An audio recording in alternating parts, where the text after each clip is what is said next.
Sejam bem-vindos ao primeiro vídeo do módulo 11 da disciplina de Termodinâmica para Engenharia Química 2. Eu sou o professor Gustavo Maia, do Departamento de Engenharia Química da Universidade Federal de São Carlos. Esse vídeo trata da ideia e das aplicações possíveis em termodinâmica para a determinação do equilíbrio químico. Inicialmente, a gente precisa pensar como é que o equilíbrio químico se estabelece. Porque até então a gente só se preocupou em analisar e quantificar o equilíbrio de fases. Como isso acontece então em uma reação química? Antes de mais nada, a gente precisa começar a separar o que tem origem na termodinâmica e o que tem origem na análise da cinética, lá da disciplina de cálculo de reatores. Muitos de vocês que já tiveram contato com essa disciplina já devem ter ouvido a ideia de que um sistema atinge um equilíbrio quando a reação no sentido de ida é igual, em termos de velocidade, à reação no sentido de volta.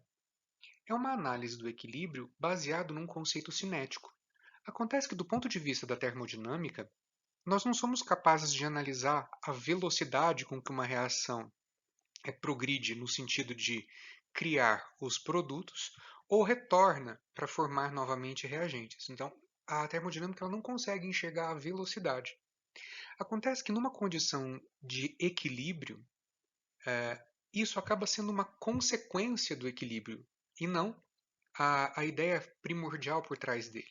Então, por mais que a cinética utilize a ideia de que um sistema está em equilíbrio quando a reação de ida é igual à reação de volta, a gente vai precisar evoluir um pouco esse conceito do ponto de vista termodinâmico para que a gente realmente seja capaz de entender como se processa o equilíbrio químico. Então, a termodinâmica ela vai calcular apenas a condição de equilíbrio. Isso é um outro ponto importante.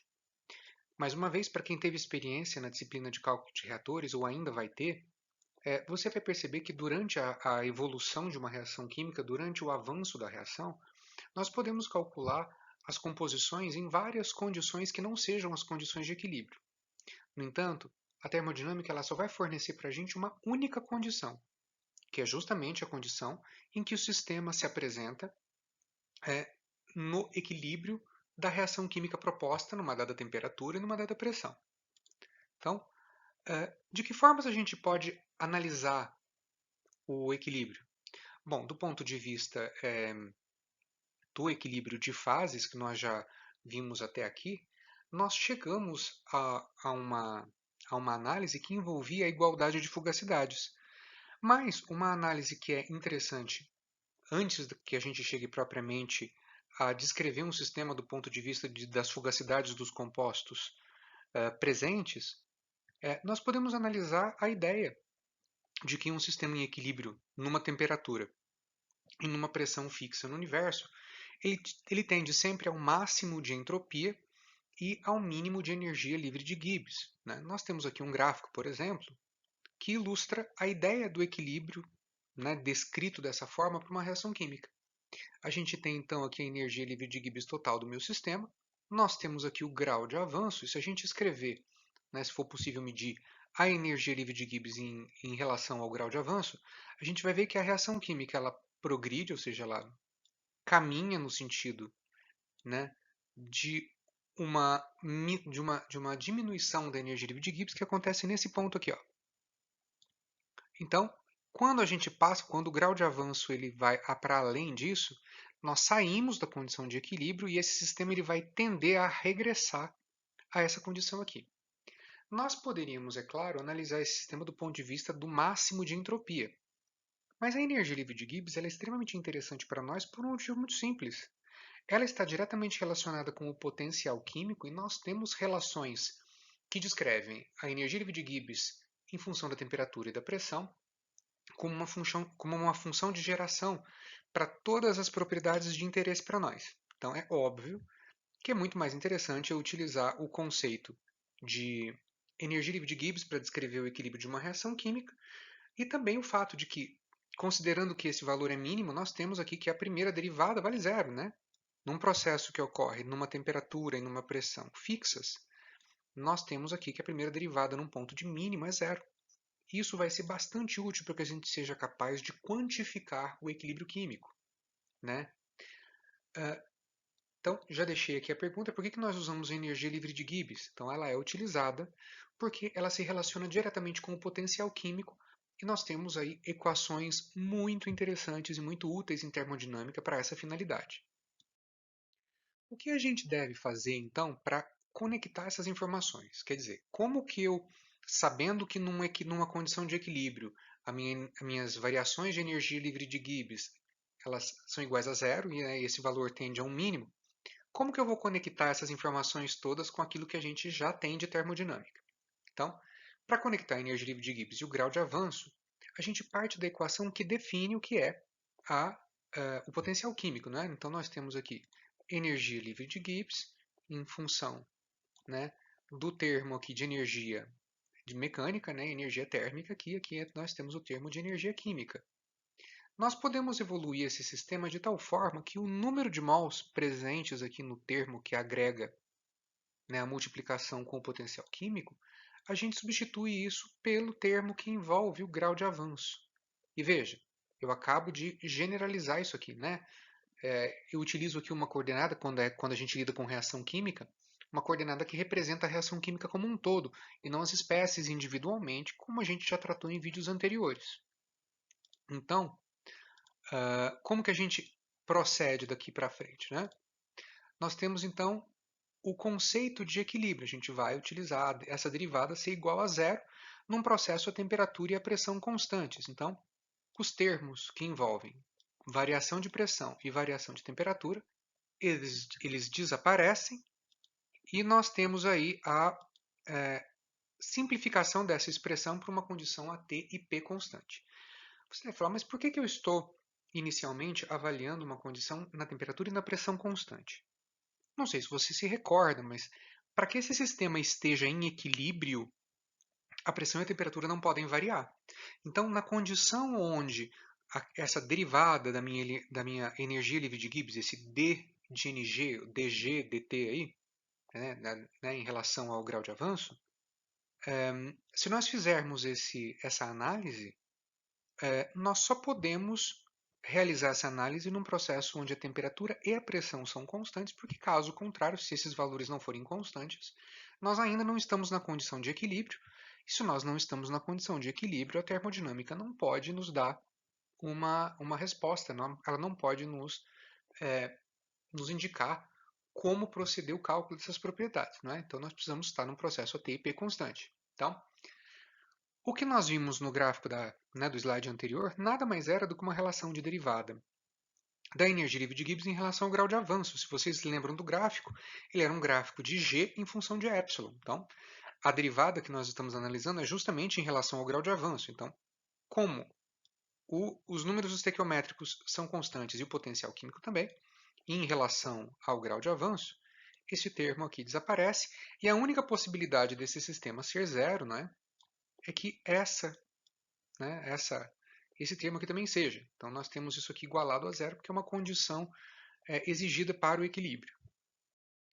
Uma outra coisa importante também é que nós já sabemos que para calcular o potencial químico, a gente precisa de um padrão.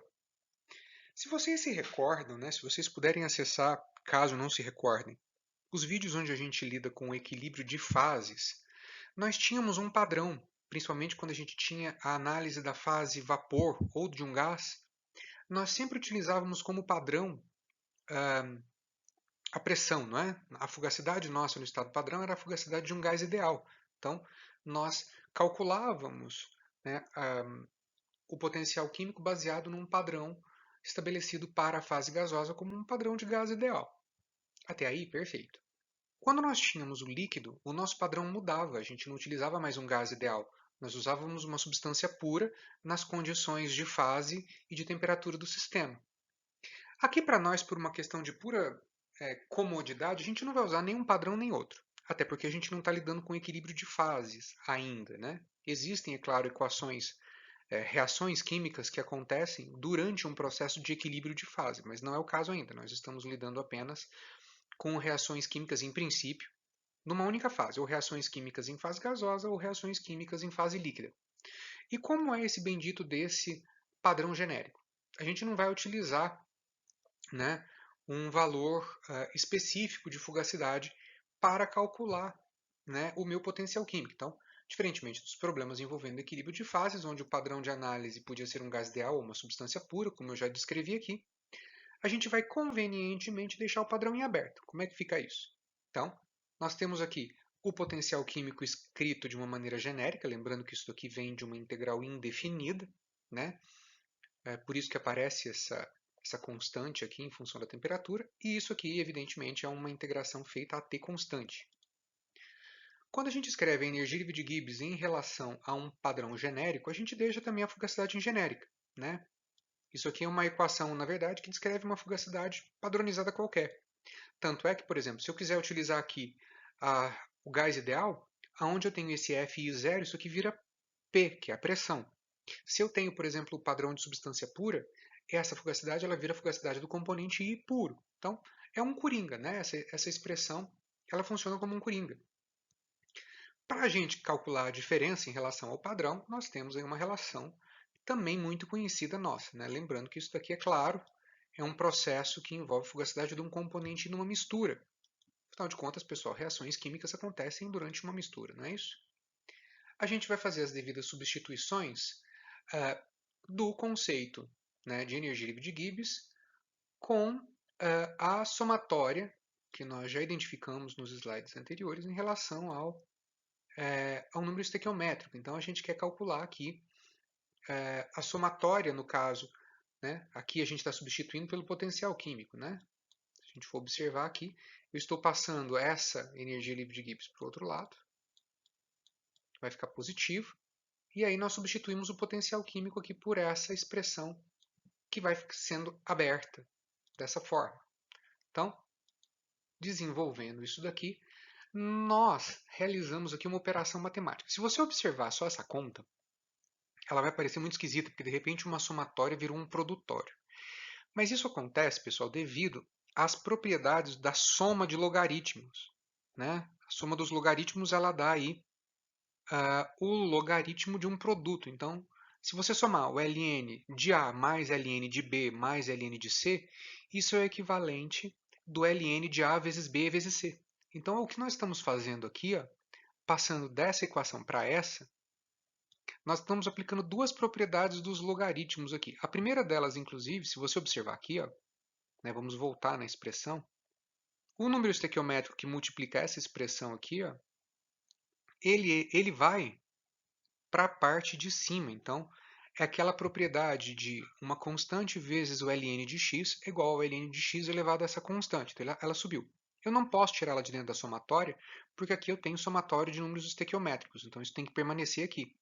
Já a minha temperatura, por ser constante, e a minha constante dos gases, elas saem da somatória.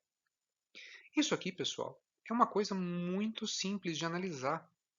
Se vocês observarem bem, a somatória dos números estequiométricos vezes a energia de Gibbs padrão, isso daqui ele vai ser um valor negativo para reagentes e positivo para produtos em termos dos seus números estequiométricos. Isso aqui, pessoal, se você fizer produto menos reagente, isso é um delta. Por isso que isso se transforma no final em ΔG. Esse ΔG vem do fato, então, de que nós estamos lidando com energias livres de Gibbs, toda a soma das energias livres de Gibbs dos produtos, mais as dos reagentes, mas como a dos reagentes tem um sinal de menos ali multiplicando, isso fica o produto menos o reagente, então vira um delta. É um pouco diferente dos deltas que a gente está acostumado a lidar em termodinâmica, né? Onde o delta é o fim de uma transformação menos o início, né? Ou propriedades no fim menos as propriedades no início. Aqui o que nós temos em termos de delta é produto menos reagente. E lembrando que apesar disso ser uma somatória, o sinal de negativo aparece por conta das características dos números estequiométricos. Esse produtório aqui, então, ele é estabelecido por conta das propriedades dos logaritmos, conforme eu disse antes, e se eu passar o ln para o outro lado, nós chegamos a essa expressão aqui. Ó. Essa expressão, pessoal, ela é bastante conhecida de quem já estudou cinética, química em algum lugar, porque ela, por definição, é a tal da minha constante de equilíbrio. Né?